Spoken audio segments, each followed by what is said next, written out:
राष्ट्रीय पिछड़ा वर्ग आयोग ने जब कर्नाटक को लेकर आरक्षण पर रिपोर्ट जारी की तो कर्नाटक की कांग्रेस सरकार सवालों के घेरे में आ गई।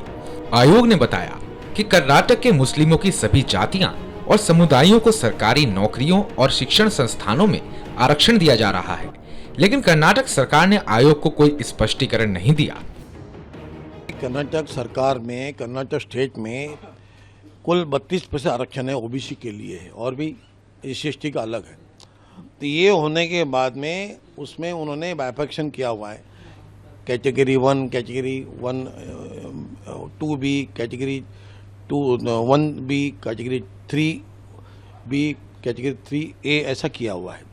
ये पांचों कैटेगरी में जब आरक्षण देते हैं तो उसमें 95 जातियां हैं कैटेगरी 1 में, उसमें 17 जातियां मुस्लिम भाइयों की है। कैटेगरी 1B में भी 2B में भी 100 से अधिक जातियां हैं, उस 103 जातियां, उसमें 19 जातियां मुस्लिम कम्युनिटी की है धर्म। तो ये सब होते भी कर्नाटक गवर्नमेंट ने, कर्नाटक सरकार में जो हुआ है 2002 से वहाँ पर 4% आरक्षण पूरे मुस्लिम भाइयों को दे दिया है। यानी कर्नाटक ऐसा स्टेट है कि वहाँ पे हर मुसलमान ओबीसी में है। कर्नाटक की कांग्रेस सरकार ने मुस्लिम तुष्टीकरण का दांव खेल ओबीसी कोटे की व्यवस्था की तो लोकसभा चुनाव के बीच मुद्दा तूल पकड़ने लगा। प्रधानमंत्री मोदी ने आरोप लगाया कि कांग्रेस ने सभी मुस्लिमों को ओबीसी कोटे में डालकर उन्हें ओबीसी बना दिया और इस समाज के लोगों को मिलने वाला आरक्षण काट दिया।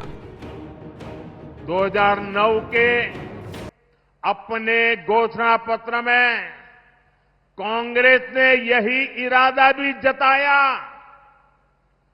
2014 के कांग्रेस के घोषणा पत्र में भी इन्होंने साफ साफ कहा था कि वो इस मामले को कभी भी छोड़ेंगे नहीं, मतलब धर्म के आधार पर आरक्षण देंगे।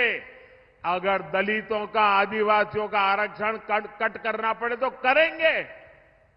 कई साल पहले कांग्रेस ने कर्नाटका में धर्म के आधार पर आरक्षण लागू भी कर दिया था। जब वहां बीजेपी सरकार आई तो हमने संविधान के विरुद्ध, बाबा साहब आंबेडकर की भावना के विरुद्ध कांग्रेस ने जो निर्णय किया था उसको उखाड़ करके फेंक दिया और दलितों को, आदिवासियों को, पिछड़ों को उनका अधिकार वापस दिया। लेकिन कर्नाटक की कांग्रेस सरकार, उसने और एक पाप किया। मुस्लिम समुदाय में जितनी भी जातियां हैं सबको उन्होंने ओबीसी कोटा में डाल दिया और ओबीसी बना दिया। यानी जो हमारे देश के ओबीसी समाज को लाभ मिलता था उसका बड़ा हिस्सा कट गया और वो भी वहां चला गया। यानी कांग्रेस ने सामाजिक न्याय का अपमान किया, सामाजिक न्याय की हत्या की। कांग्रेस ने भारत के सेक्युलरिज्म की हत्या की। कर्नाटका अपना यही मॉडल ये कांग्रेस पूरे देश में लागू करना चाहती है। कांग्रेस सरकार राष्ट्रीय पिछड़ा वर्ग आयोग के निशाने पर आ गई है। आयोग ने सिद्धारमैया सरकार के फैसले को सामाजिक न्याय के सिद्धांत के खिलाफ बताया है। पिछड़ा वर्ग आयोग ने कहा कि कर्नाटक सरकार के इस फैसले ने अन्य पिछड़ा वर्ग के अधिकारों का हनन किया है। ये हमने उनको बार बार पूछा कि आपने किस आधार पर उनको आरक्षण दिया हुआ है, तो रिप्लाई हमको बराबर नहीं आ रहा है। हमने पिछले साल से हम प्रयास कर रहे हैं कि हमें तरीके जवाब दो। आखिर में हमने अभी जनवरी में भी चिट्ठी लिखी थी इस साल में, जवाब नहीं आया। फिर फरवरी में हमने उनको कॉल किया तो वहाँ के अधिकारी आए, उन्होंने लिख कर लाया नहीं था। फिर 23 फरवरी को रिप्लाई जो दिया उन्होंने, रिप्लाई के अंदर में उन्होंने बोला हमने अल्प माइनॉरिटी ओबीसी, रिलीजन की ओबीसी की संख्या 36 जातियाँ होते हुए भी और भी 4% आरक्षण उन्होंने 2002 में दिया है ऑल मुसलमानों को। अब पीजी में हमने कहा कि कितने स्टूडेंट आपने उनको दिए, यूजी में कितने दिए, नौकर भर्ती कितनी है, सब लिखित भेजा है। उच्च शिक्षा में कितना आपने आरक्षण दिया है, तो इसमें एक बात सामने गंभीर ये आती है, उसके आधार पे मैं बता रहा हूँ। उनका जो रिप्लाई आया है पीजी का, पीजी में कैटेगरी 2B में टोटल 930 सीटें आई थी कर्नाटक में, उसमें से 102 सीटें माइनॉरिटी ओबीसी को गई है। उसके बाद कैटेगरी 1 और कैटेगरी 2A में भी 25 और 23 सीटें और दी है। तो कुल मिलाकर 150 सीटें पीजी में माइनॉरिटी ओबीसी को गई है, और उन्हें 4% देनी थी, तो 16-17% देती है। पिछड़ा वर्ग आयोग का कहना है कि कर्नाटक सरकार ने सभी मुस्लिम समुदायों को ओबीसी में शामिल कर लिया है। मतलब यह है कि कर्नाटक में अब मुसलमानों को सरकारी नौकरियां और शैक्षणिक संस्थानों में आरक्षण दिया जा रहा है। भारतीय संविधान के आर्टिकल 16 में कहा गया है कि सरकारी नौकरी पाने के लिए सभी को समान मौका मिलना चाहिए। किसी के साथ जाति, धर्म, लिंग या जन्म स्थान के आधार पर भेदभाव नहीं किया जा सकता। अनुच्छेद 16(4) के तहत राज्य को यह अधिकार मिलता है कि वो सरकारी नौकरियों में उन पिछड़े वर्गों के लिए आरक्षण का प्रावधान करे जिन्हें राज्य की राय में सरकारी सेवाओं में पर्याप्त प्रतिनिधित्व नहीं मिल पा रहा है। पिछड़े वर्गों में अनुसूचित जातियां और अनुसूचित जनजातियां भी शामिल हैं।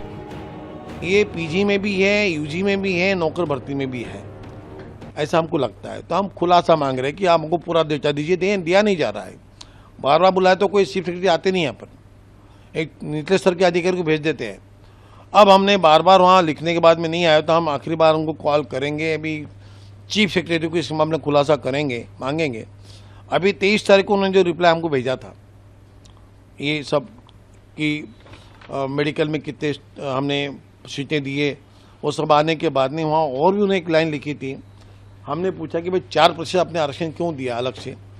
उनका रिप्लाई ये था कि the communities like Muslim and Christian are the neither caste और रिलीजन।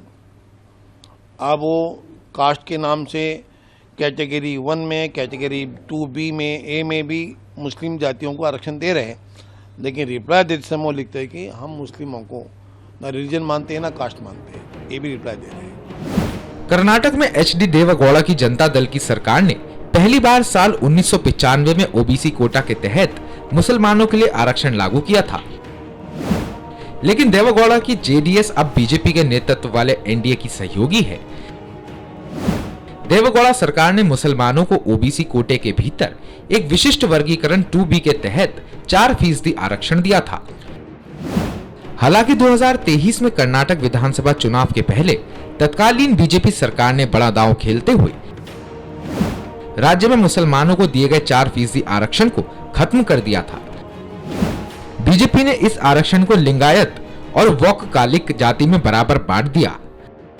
हालांकि राज्य में इस पर कोई विवाद नहीं हुआ, लेकिन विधानसभा चुनाव में बीजेपी को हार का सामना करना पड़ा और कांग्रेस एक बार फिर सत्ता में आ गई। अब लोकसभा चुनाव से ठीक पहले कांग्रेस ने कर्नाटक में सभी मुस्लिमों को ओबीसी में शामिल करके नया विवाद खड़ा कर दिया है। कर्नाटक सरकार के आंकड़ों के मुताबिक कर्नाटक के मुस्लिम समुदायों की सभी जातियों और वर्गों को सरकारी नौकरियों और शैक्षणिक संस्थानों में आरक्षण के लिए पिछड़ा वर्ग की लिस्ट में शामिल कर लिया गया है। राष्ट्रीय पिछड़ा वर्ग आयोग के अनुसार कर्नाटक राज्य के सभी मुसलमानों को ओबीसी श्रेणी 2B के तहत माना गया है। कर्नाटक में फिलहाल ओबीसी वर्ग के लिए 32% आरक्षण है। कुल 883 जातियों और उप जातियों को ओबीसी आरक्षण मिलता है।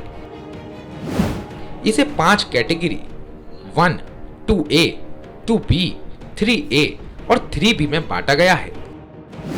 कैटेगरी 1 में कुल 391 जातियां और उप जातियां हैं। इनमें मुसलमानों की 17 जातियां शामिल हैं। इन्हें 4% आरक्षण मिलता है। कैटेगरी 2A में कुल 393 जातियां और उपजातियां हैं। इनमें मुसलमानों की भी 19 जातियां हैं। इन्हें 15% आरक्षण दिया जाता है। कैटेगरी 2B में मुसलमानों की सभी जातियों को शामिल किया गया है। इनके लिए राज्य में 4% आरक्षण की व्यवस्था कर दी गई है। पिछड़ा वर्ग आयोग ने कर्नाटक की कांग्रेस सरकार से कई बार इस फैसले पर जवाब मांगा, लेकिन अब तक सटीक जवाब नहीं दिया गया। और 23 अप्रैल को राज्य सरकार ने जो जवाब दिया उसमें कहा गया कि मुस्लिम और ईसाई जैसे समुदाय न तो जाति है और न ही धर्म। M report.